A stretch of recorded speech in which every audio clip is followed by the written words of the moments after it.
Olá pessoal, seja bem-vindo a mais uma videoaula de algoritmo e de lógica e programação fornecida pela Escola TI. Na aula de hoje nós vamos aprender sobre estruturas de repetição. Basicamente existem três tipos de estrutura de repetição. A primeira delas que nós vamos trabalhar no momento é a estrutura de repetição for.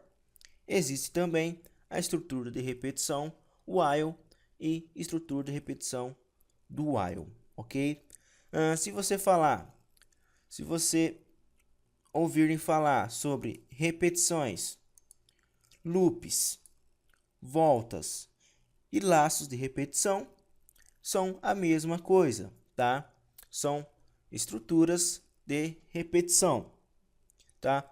O que seria a estrutura de repetição? Nada mais é do que repetir alguma coisa, repetir alguma ação, ok?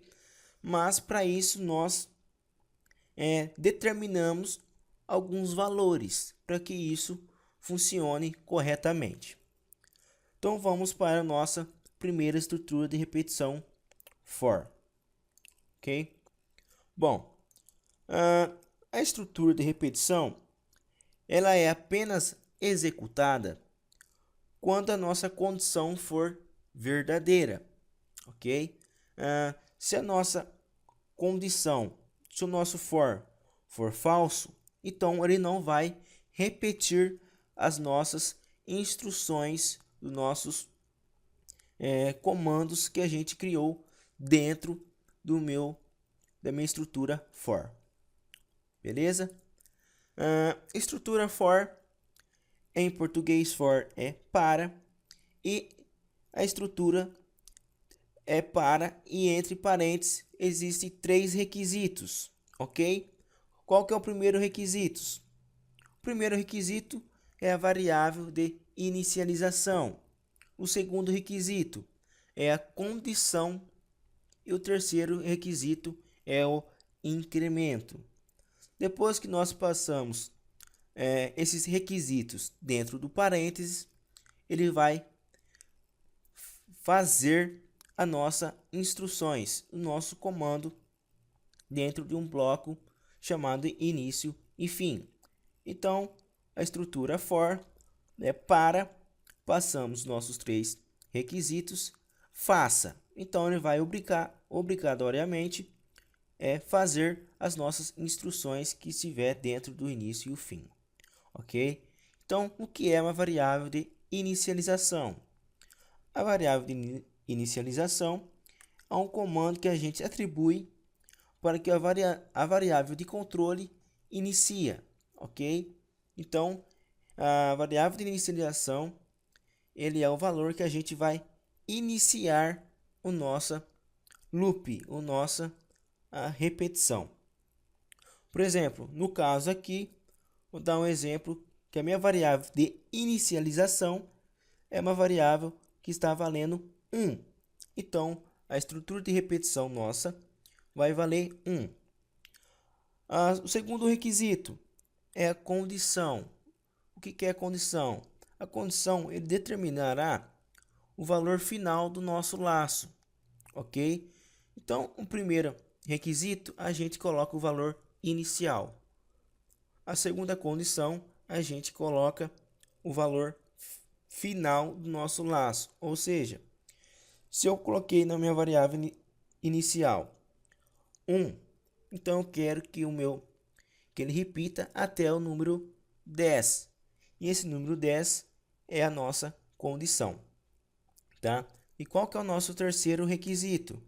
É o incremento. O que é o incremento? É incrementar, é adicionar passos, tá? Na nossa estrutura de repetição. Então ele vai definir um controle que muda a cada passo do nosso laço, ok? Ele vai incrementar, ele vai adicionar. Bom, nós vimos a estrutura for em português, que é o para, o valor da inicialização, a condição e o incremento, e vai fazer a nossa instrução, ok? Na linguagem C, a nossa estrutura de repetição é conhecida como for, variável de inicialização, a nossa condição e o incremento. Percebe-se que aqui não tem o faça, tá? Porque a linguagem C ele já reconhece que tudo que tiver entre as chaves de início e o fim é instruções, é fazer com que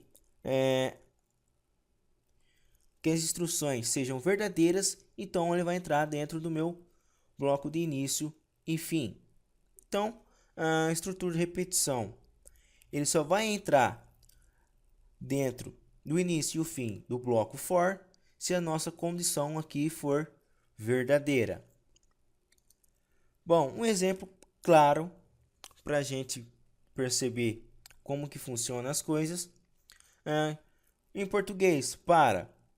Eu falei que a minha variável de inicialização vai começar de 1, tá? Então, o hominho aqui que está andando, ele vai dar o primeiro passo e ele vai terminar até o quinto passo, tá? Mas para o hominho andar, ele precisa do incremento, tá? Como eu falei. O que é esse passo mais 1? Bom, como eu falei para ele que a minha variável de inicialização começa no 1, ok, ele deu o primeiro passo. Mas como que ele vai chegar até o 5? Tá? Que ele vai só reconhecer o valor 1. Como que ele vai conseguir dar aqueles 5 passos? Tá? Então, por isso tem esse incremento, passo mais 1. Então, o que aconteceu? Ele pegou o passo, que está valendo 1. Então, aqui no meu passo escrito vai valer 1. Ele vai somar com mais 1. Somando com mais 1, então o meu passo vai valer 2. Então, ele vai dar o meu segundo passo. Então, ele já deu o primeiro passo e o segundo passo. Agora, eu quero que ele dê o terceiro passo. O que ele vai fazer? Como que ele já deu o segundo passo, ele vai dar mais um passo, então ele vai conseguir dar o terceiro passo. E assim até o quinto. Como que isso é reconhecido em linguagem C? Por exemplo, for. A minha variável inicialização está valendo 1. E se a minha variável i for menor ou igual a 5, ele vai incrementar o passo i mais, que no caso é passo i mais 1. Ok? Então, a minha variável for está recebendo 1. Então, o meu hominho deu o primeiro passo. E como que ele vai conseguir chegar até o quinto passo? É com o meu incremento i mais. Então, o i está valendo 1, mais o 1 aqui na frente. Então, ele vai dar o meu segundo passo. Se ele deu o segundo passo, então meu i vai valer 2, mais 1. Então, ele deu o terceiro passo e assim sucessivamente. Bom, pensando assim, parece que é complexo, tá? Mas no código vocês vão verem que é bastante fácil, tá? Muitas pessoas param de tentar aprender programação porque chega nessa parte, acha muito complexo. Então, na próxima aula eu vou ensinar para vocês como criar a nossa estrutura de repetição for diretamente na linguagem de programação. Até mais, um abraço, tchau.